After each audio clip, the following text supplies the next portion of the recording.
12월 19일 화요일입니다. 굿모닝 브리핑 시작합니다.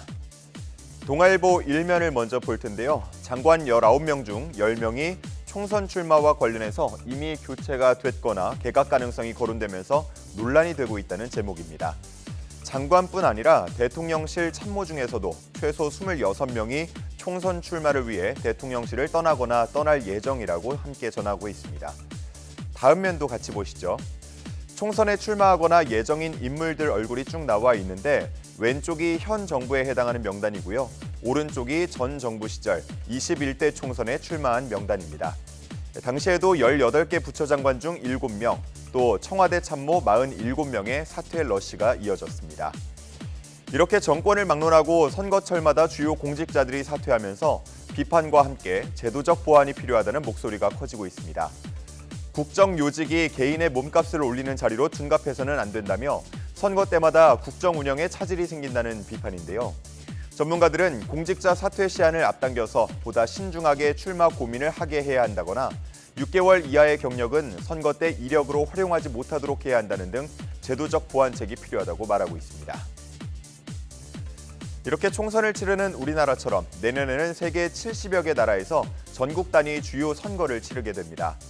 이 선거들에는 최근 급속도로 발전한 인공지능이 많이 활용될 걸로 보이는데요. 이른바 AI 운동원에 대한 내용이 한겨레에 실려 있었습니다. 최근 미 연방 하원 의원 당내 경선에서는 인공지능 전화를 활용해서 유권자에게 후보자의 이력이나 공약 내용을 알려주는 홍보 방식이 활용됐습니다. 이처럼 인공지능은 선거에 소모되는 막대한 비용을 줄일 수 있고 또 유권자와 만나는 게 어려웠던 정치 신인 등에게 좋은 대안이 될 수 있다는 평가가 나옵니다. 하지만 가짜 정보가 퍼질 수 있다는 점은 치명적인 약점으로 꼽히는데 유권자들이 이에 대한 위험을 잘 인지하고 있다고는 하지만 여전히 유권자들을 혼란스럽게 하고 있고 선거 결과에 직접적인 영향을 미칠 수 있다는 지적이 나옵니다. 그러면서 주요 IT 기업들은 인공지능을 활용한 정치 광고 등에 대해서 사실 여부를 고지하도록 하는 등 자체적인 대응에 나서고 있습니다. 또 국가별, 지역별로는 선거 관련 딥페이크 영상을 금지하는 등 입법 절차도 진행 중입니다. 전문가들은 보다 시급한 대책 마련을 촉구하고 있는데 규제나 처벌을 강화할 필요성이 있다고 힘줘서 말하고 있습니다. 다음은 동아일보 기사 보겠습니다. 결혼한 지 5년이 안 된 신혼부부 중에서 28.7%가 이른바 딩크족이라고 부르죠. 맞벌이를 하면서 자녀가 없는 유형으로 나타났습니다. 7년 전인 2015년만 하더라도 18%에 그쳤던 딩크족의 비중은 이렇게 점차 커지고 있는데요. 이제는 가장 흔한 신혼부부 유형이 됐습니다.